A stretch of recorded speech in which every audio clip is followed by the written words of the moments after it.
Green Bay Packers 33, Minnesota Vikings 10. Packers moved to 8-8. Vikings fall to 7-9. It was Jaren Hall getting the start for the Vikings. Not a great second start for Jaren Hall here. He goes 5 for 10 for 67 yards, but sacked 3 times for 28 yards. Had a pick in there as well. And then on the other side, Jordan Love does it again, looking like Brett Favre, Aaron Rodgers, Bart Starr, little Josh Allen on his touchdown run. Jordan Love doing it all in this game. Yeah, great Jordan Love performance for the third or fourth time this season where he's looked like a totally different player than like most of the year.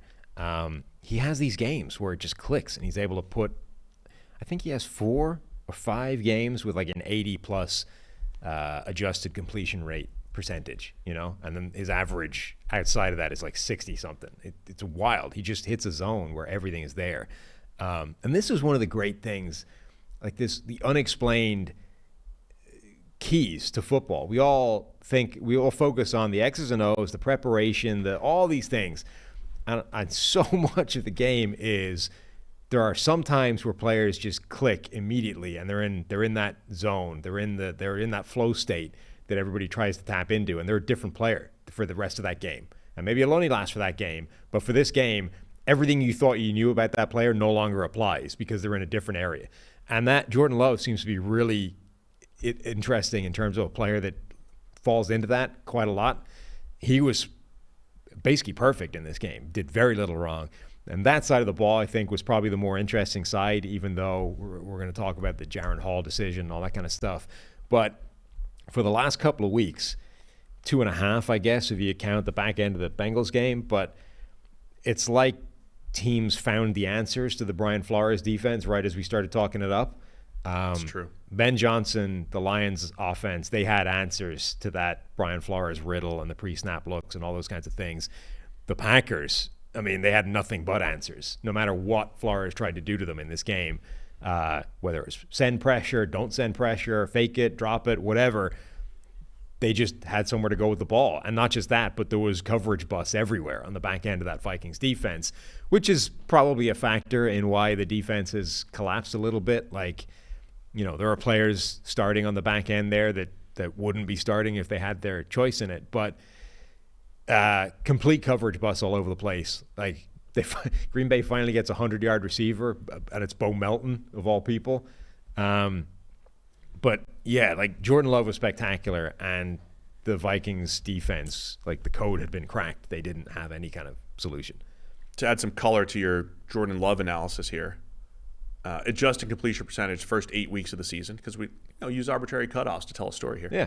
66%, ranks 35th out of about 36. Yeah, not good. Since week 9, he's now 77% adjusted completion percentage. It's just a simple way of saying let's give credit for drops, clear drops. 77%, tied for 7th in the NFL. And while he's been doing that, average depth of targets down a little bit. Remember, they were chucking it down the field a ton early in the season. That's a factor. But this is coinciding with 19 touchdowns, 3 picks, 22 big-time throws.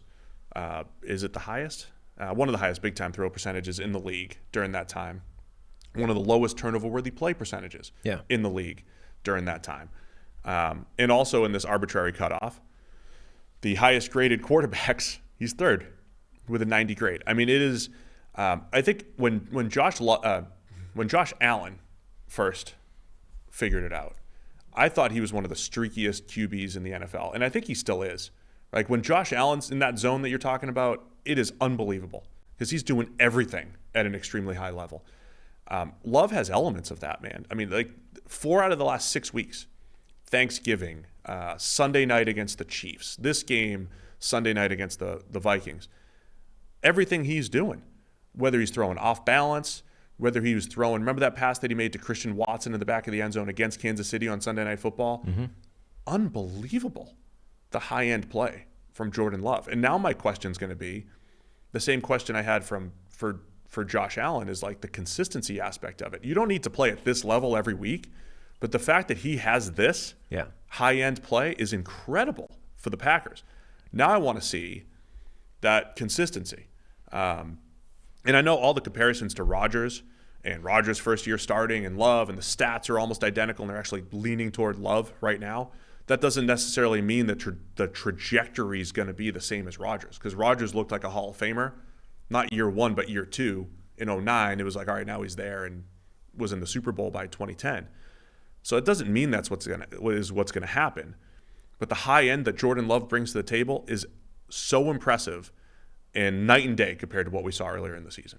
Yeah, I mean, this was spectacular. Like, even the first Vikings game, like, they'd already played Flores' defense before, which is probably a fairly significant part of this change. But the first game, he completed 58.5% of his passes at 5.6 yards per attempt. This game, it was 72.7% and 7.8 yards per attempt. And then you factor in, the touchdowns, 3 this game versus 1 in the first game.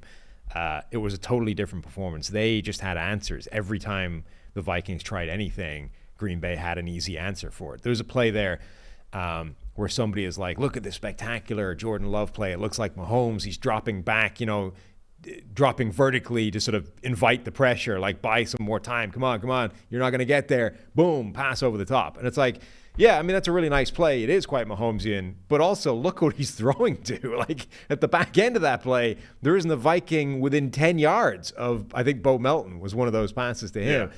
It's like there isn't a Minnesota defender within 10 yards of this guy when the ball arrives. Like, it was a good Jordan Love play. On the other hand, the margin for error on the back end of that play was huge because of the Vikings collapse. And, there could have been more. Like, he put a ball on Bo Melton earlier that Melton doesn't come up with that probably should have. I mean, it asked a lot of him, but, was asked enough that you would expect a receiver to maybe come down with that. That was another, 50 yards that could have been added onto his stat sheet if he comes up with that. Just spectacular from Jordan Love, from the Packers offense. And, maybe Flores' defense has finally sort of run out of road in terms of you can only deceive teams so long. I'd like to spend some time in the offseason, not so much now when we've got 6 minutes left on the show, but going back to the Packers' decision on Jordan Love, where at the time it was like they looked like a Super Bowl caliber team. They had the number 1 seed in 2019, and Rodgers needed playmakers. Who's going to complement Devontae Adams? Because I still don't know if you can go back and say, okay, well, now that we know Jordan Love's good, definitively a good decision, because did they leave something on the table? Rodgers still won two more MVPs. They had a number 1 seed, didn't win a Super Bowl out of it. We can discuss that balance, because we generally say draft all the quarterbacks you want. Always draft the quarterbacks. And very rarely do you get to see a quarterback sit for 3 years and start year 4. Very rarely do you get to do that. Is that a worthwhile decision if he hits at the end of year 4? So this offseason can revisit that again. But, they highlighted it on the broadcast too. It's not just Love. It's the entire all the playmakers. We've talked about this a ton on the show this year. The entire offense coming together. Jaden Reed and all the youngsters, right? And what they have to build upon. Very exciting times for the Packers. Yeah, absolutely. I mean, and the other thing, it's 2 decisions on Jordan Love, not just the one, essentially. Like, number 1, the decision, which wasn't even a Jordan Love decision, but more of now is the time to sever ties with Aaron Rodgers. Like, we're the same call, I think, that they made with Brett Favre. It was less about Rodgers as it was about Favre, which is like, we're just sick of this now. Now is the time, right? We're not going to do this yearly dance where we decide if Brett Favre is going to retire or show up to training camp again. Now's enough. We're going to go with Aaron Rodgers. And they effectively did the same thing this year, which is to say, look, we're done with you messing around with the retreat and all that kind of crap. Like, now is the year. See ya. We're going to go with Jordan Love. And then the decision with Jordan Love, which is, what do you do with that contract? Because we're towards the end of it already. Rodgers has hung around for that long.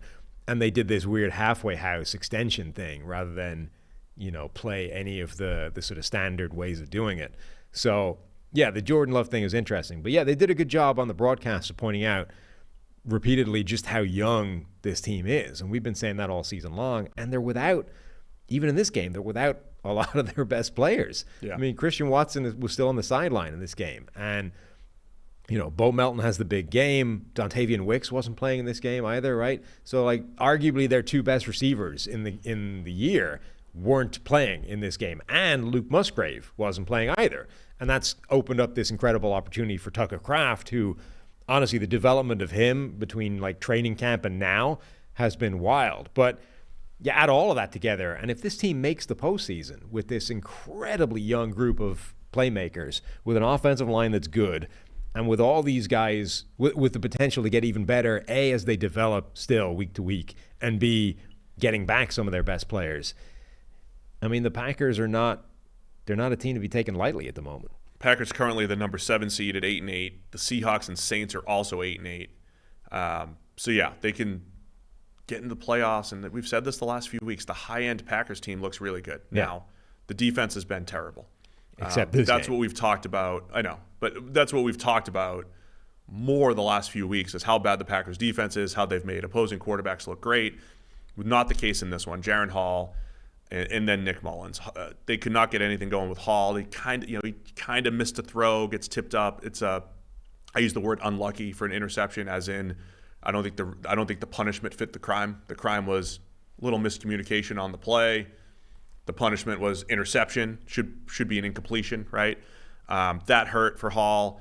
And then the Packers just attacked the Vikings' protection, and Hall didn't have answers for that. That was the 3 sacks. They went with Nick Mullins in the second half. And you were calling for Nick Mullins a little bit earlier. I know. I mean, just like I think they made the wrong call going into the game. Like, remember, I think Kevin O'Connell had essentially reached the point of literally, I don't know what to do at quarterback. I've got Nick Mullins, who just had a 7 turnover-worthy play game, including the worst interception I've ever seen. Previous to that, Josh Dobbs had a nice little run and then couldn't move the ball. So I've got, on the one hand, a guy that literally can't move it. On the other hand, a guy that can't spend more than 3 passes without throwing it to the defense. Or I've got this rookie 5th-round pick who led like one good drive before getting concussed before. I have no clue who to pick at quarterback. He ends up going with Jaron Hall, who maybe with, like, in Kevin O'Connell's defense, given the kind of performance that Joe Barry's defense had in recent weeks, you would say, okay, that makes sense. It's a pretty nice one to give him a start for. But for some reason, Joe Barry chose this week to dial up all of the good stuff, right? And against that, I think Hall was the worst of the 3 to have that start. I dialed up the good stuff and also facing late round rookie, right? Just had no experience. But I think he was the least equipped of the 3 to be able to deal with a good performance from this defense, which for some reason they were able to dial up on New Year's Eve. Yeah. So yeah, like, it's not like they took advantage of bad starting offensive linemen or whatever. Like, the Vikings had players that have done reasonably well this season, and the Packers just took them apart.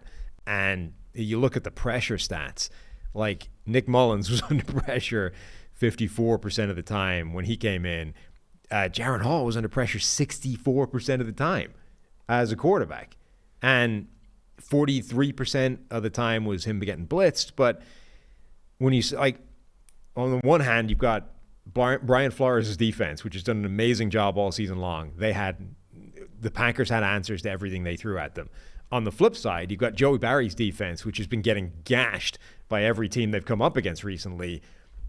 The Vikings had no answers for anything that defense was doing. And consequently, their offense ground to an absolute halt while the Packers put up a bunch of points. I wonder if TJ Hawkinson is missed. I mean, he's certainly missed in this offense. That's a big factor for the Vikings. But yeah, the QB carousel, not ideal for Minnesota. They'll go into the offseason without Kirk Cousins under contract and a lot of decisions to be made, maybe a top 12 pick.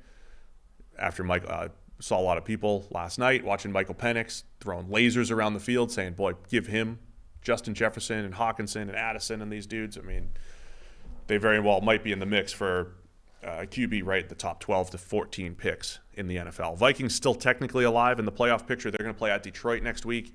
And then the Packers playing the Bears in one of the more fascinating games of the week next week.